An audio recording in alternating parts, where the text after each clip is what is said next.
Eto na naman si Inday, latest interview niya po ito ha, kumanana naman. Doon nga sa DepEd issue. Ang sabi niya is, ito daw si PBBM ay hindi daw nagtatrabaho. Hindi daw siya nag-give ng order sa DepEd that time nung siya ang DepEd secretary. Paano siya magigive ng order sa DepEd, Inday? Malaki nga ang tiwala niya sa iyo that time, di ba? Kaya nga binigay niya sa iyo ang DepEd.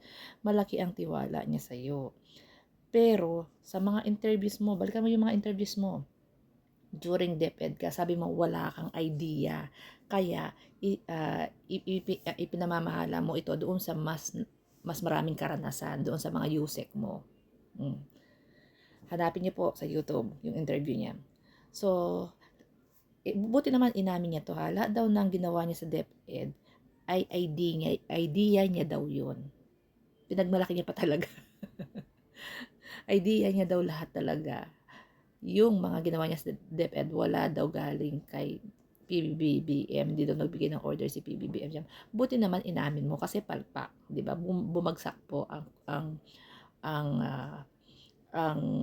edukasyon dahil nung ikaw ay DepEd secretary, talagang bumagsak po, 'di ba? Maraming teachers po. Alam na mga teachers 'yan. Sino ba teachers dito? Marami po nagrereklamo.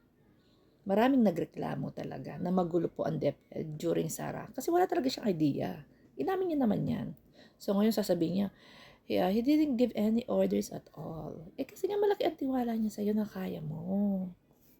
Ba't ka magdedepende kay PBBM? Ikaw ang DepEd Secretary. Ito lalabas to, magpapa-interview. Wala pong sinasabi kundi kasiraan sa Pangulo. No direct governance. Magulo daw ang lahat ng departamento, ang mga agency. Ganun.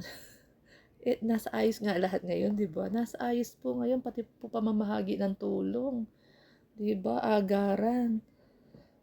Ang sa tingin ko walang direction, yung utak nito. Yung utak nito walang direction. Proud pa talaga siya na siya daw ang may idea. Kaya pala bumagsak ang DepEd sa pamumuno niya.